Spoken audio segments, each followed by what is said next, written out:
a fire in pit lane, lots of leaking fuel. And Billy, I can tell you there was no fire, but what actually happened here at Kmart Racing, unfortunately, I don't know whether there's a miscommunication or something, but Murph's car came down off the jacks, but the fuel was still connected. The fuel filler was still connected to the tank, and he took off, and it ripped part of the fuel filler off, and fuel has spilled everywhere down here. The officials are very quickly onto it. They have doused it with all sorts of foam to prevent a fire. We've got one of the Kmart crew hit the deck. He's okay. He's up and about now.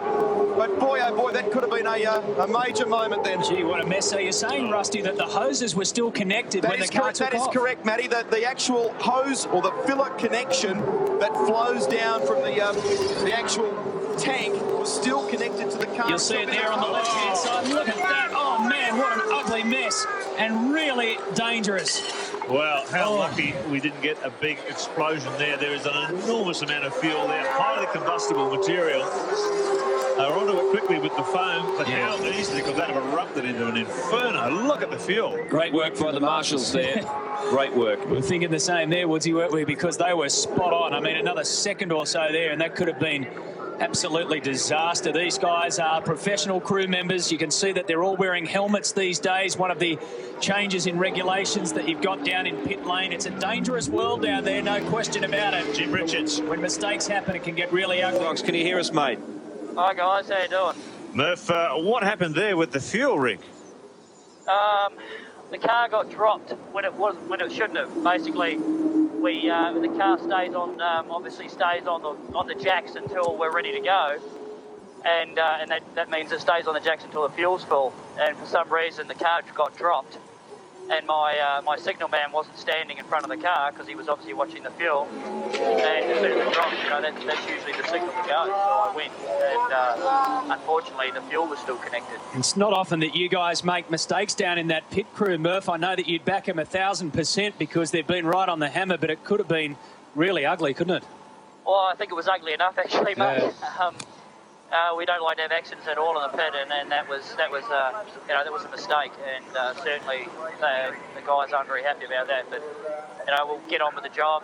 Sounds like lucky enough we got enough fuel in the car to go. It'll tighten our window a little bit, but these safety cars are certainly going to help. Well, that's what we were wondering about your fuel window, Murph, because we weren't sure how much fuel you got into the car, but I take it was only a couple of seconds before you were due to go out anyway. Yeah, it wasn't too many, but obviously it's not a full tank. But from the calculations, it's going to be okay because we've got some pretty good mileage, and also the first two stops we went to. Geez, is that a tent? Yeah, a whole corporate box gone through the air, mate. Is everyone all right? Well, no survivors have wandered out of it yet. But... Anyway, yeah, so we got a fair bit in, and with the running, Todd went to empty on that last stint, so that's good because we haven't had to stop too early. My first stint was 31 laps, so that was pretty good too. All right, Murph, we'll let you get back to it. Thanks for that. Everything's crossed. Yeah, everything's crossed. Good luck, mate. See ya. Okay. Well, this is going to be a shattering moment for car 51, Greg Murphy, and Todd Kelly. It's just been announced we're going to drive-through penalty plus a 5-minute addition for that muck-up with the fuel ring. 5-minute penalty. So that goes to show how tough they come down on dangerous situations like that. Well, we talk about it being a team effort up here. Everyone stresses, both former and current champions, that it is all a team effort, and at times there is... Oh dear, let's listen. Times... Sorry, Woodsy. Yes. I can't hear you. Listen to this. This is it. You've got to stop in the pit bay for 5 minutes. Repeat, 5 minutes. Well, I can imagine Greg Murphy's reaction. He's side by side with the Castrol Commodore at the moment. Stephen Richards on the inside. Murphy on the outside is continuing to attack, but he will be shocked by what he just heard on the radio. Guys, I can tell you this has been brewing for a good couple of laps now. Been talking to the officials, and they have decided to apply this penalty, but it's not going to be added to their race time. As you heard on the radio just then, they're going to force Murphy to come in to pit and to serve this penalty for 5 minutes. He can't believe it. He's on the radio talking to the team. He cannot believe that this is going to happen, so he's coming in for 5 minutes. He will stop at the Kmart pit bay for what will seem like an eternity for a pit lane infringement. Probably. Look at this battle for second position. Mark Scaife ranging up on the outside of the Castrol Commodore. Greg Murphy just being in disbelief. 5-minute penalty, and there's no point in trying to add it to his race time. That would cause far too much confusion. They want him to serve it out now, sitting in pit lane for more than 2 laps worth of race time.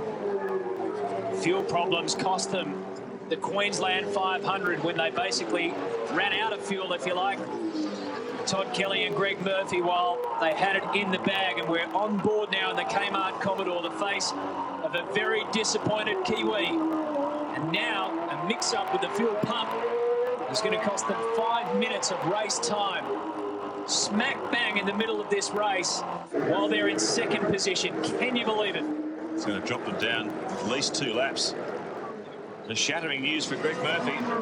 The officials, Paul Radisich, they do come down tough on safety issues. We saw some dramas early on when they encouraged the team to get helmets and things when the pit stops were first starting, but now that fuel going everywhere, that's unprecedented. Yeah, it is, but gee, 5 minutes, stop and go, fair enough, but 5 minutes, first time I've ever heard of that, but you know, that's what they've decided, and that's what he's going to have to serve, and poor old Murph is going to be gutted because 5 minutes is unbelievable. It's going to be the longest 5 minutes sitting still inside a race car.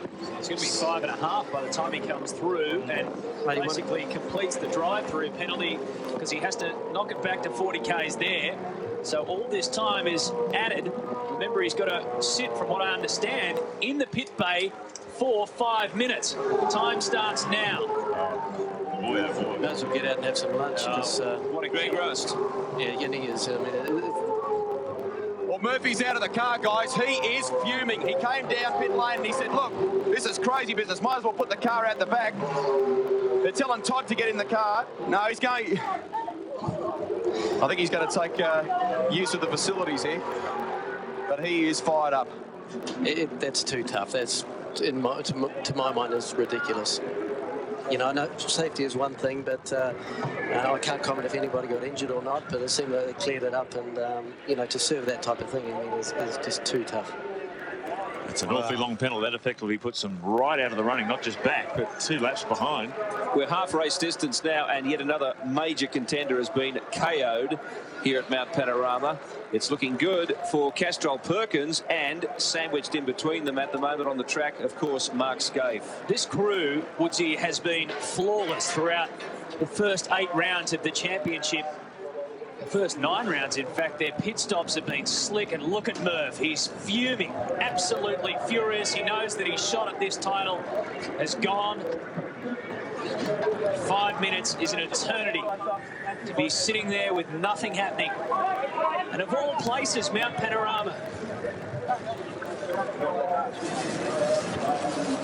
That's the story of Greg Murphy. He's just sitting there, biding his time, doing his time, serving the penalty. There's nothing he can do when the stewards say it.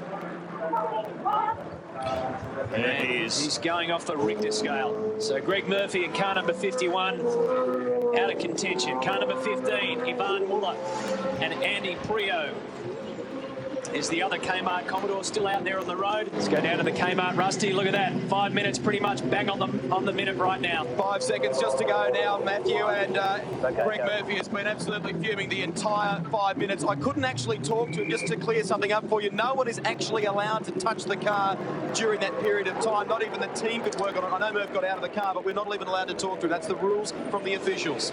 Wow. Well, we really didn't need to hear what he had to say. The body language told us everything.